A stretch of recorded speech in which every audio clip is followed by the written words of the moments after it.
வணக்கம். இது டிவி லங்கா செய்திகள். கொழும்பில் திடீரென உடைந்து வீழ்ந்த வீடுகளால் பரபரப்பு. மிக குறைந்த அளவில் மழை பெய்தாலும் பாரிய ஆபத்து ஏற்படும் என எச்சரிக்கை. உலகத்தமிழ் அமைப்புகளுக்கு விடுக்கப்பட்டுள்ள அவசர அழைப்பு. மாணவர்களுக்காக வாய்ப்பிலிடப்படும் நன்கொடை. கிண்ணியா முனைச்சேனை பாலத்தில் முச்சக்கர வண்டி விபத்து. வெள்ளத்தால் சேதமடைந்த வீதியே காரணம். புத்தளம் நுரைச்சோலையில் இரட்டை கொலை. 24 வயதுடைய ஒருவர் கைது. கொழும்பில் மழை வெள்ளத்தினால் பாதிக்கப்பட்ட பாரிய தூண் ஒன்று சரிந்து வீழ்ந்தமையினால் 5 வீடுகள் உடைந்தமையினால் பரபரப்பு நிலை ஏற்பட்டுள்ளது. ஜெம்பெட்டா வீதியில் அமைந்துள்ள 95ஆம் தோட்ட பகுதியில் உள்ள 5 வீடுகளே இவ்வாறு நேற்றிரவு உடைந்து வீழ்ந்துள்ளது.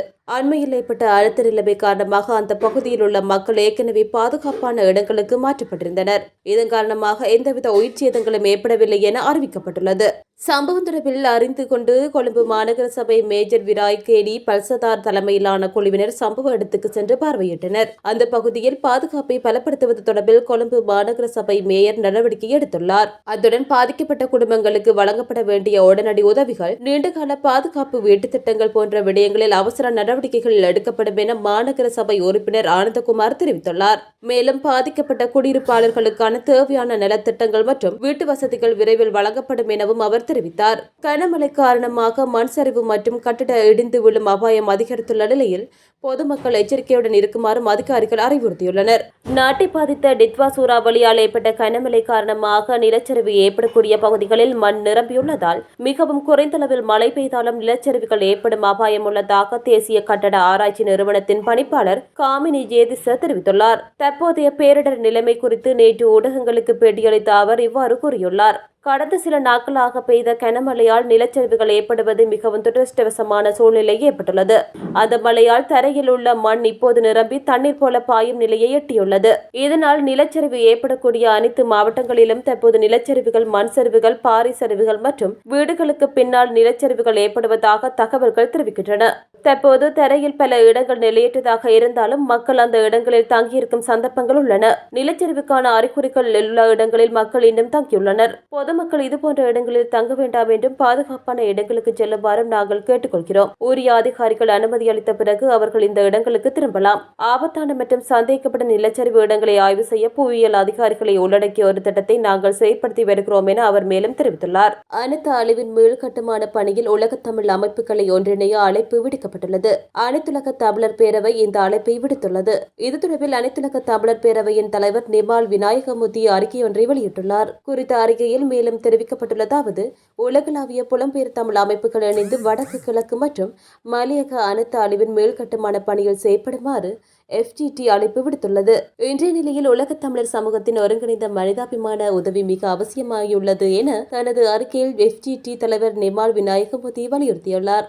இது சாதாரண உதவி கேட்கும் தருணமல்ல என குறிப்பிட்ட அவர், தமிழர் ஒற்றுமை வழிபட அமைப்புகள் ஒன்றிணைய வேண்டிய தருணம் என குறிப்பிட்டுள்ளார். இந்த முயற்சிக்கு உதவி திட்டங்களை திட்டமிட்டு பொறுப்புடன் செயல்படுத்த 7 பேர் கொண்ட பணிக்குழு ஒன்று FGT அமைத்துள்ளது. இந்த குழு களத்தில் உள்ள அவசர தேவைகளை மதிப்பாய்வு செய்தல், களத்தில் நம்பகமான கூட்டாளர்களுடன் இணைந்து செயல்படுதல், நிதி வளங்களை ஒருங்கிணைத்தல், உதவி பொருட்களை தெளிவான முறையில் விநியோகிக்கப்படுவதை கண்காணித்தல், தமிழ் புலம்பெயர் அமைப்புகள் மற்றும் பொதுமக்களுக்கு சமகால தகவல் வழங்குதல் ஆகிய பொறுப்புகளை இயக்க உள்ளதாகவும் தெரிவிக்கப்பட்டுள்ளமை குறிப்பிடத்தக்கது.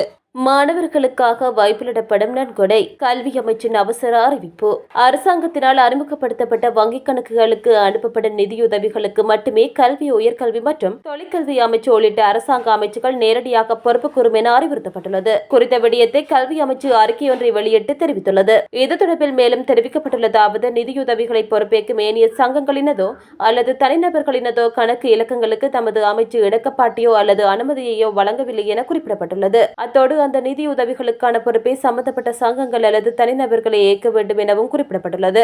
இக்கட்டான நேரத்தில் மக்கள் வழங்கும் பங்களிப்பை பாராட்டுவதாகவும் மற்றும் மாணவர்களுக்காக வழங்கப்படும் நிதியுதவிகளின் போது அதன் பொறுப்புத்தன்மை குறித்து கவனமாக இருக்குமாறும் கல்வி அமைச்சு தெரிவித்துள்ளது.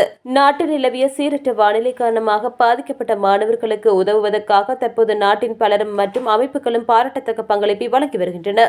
அவ்வாறு பங்களிப்பை வழங்கும் உள்நாட்டு மற்றும் வெளிநாட்டு நன்கொடையாளர்களின் நிதியுதவிகளை பொறுப்பேற்பதற்காக அரசாங்கத்தினால் சில கணக்கு இலக்கங்களும் தற்போது அறிமுகப்படுத்தப்பட்டுள்ளமை குறிப்பிடத்தக்கது.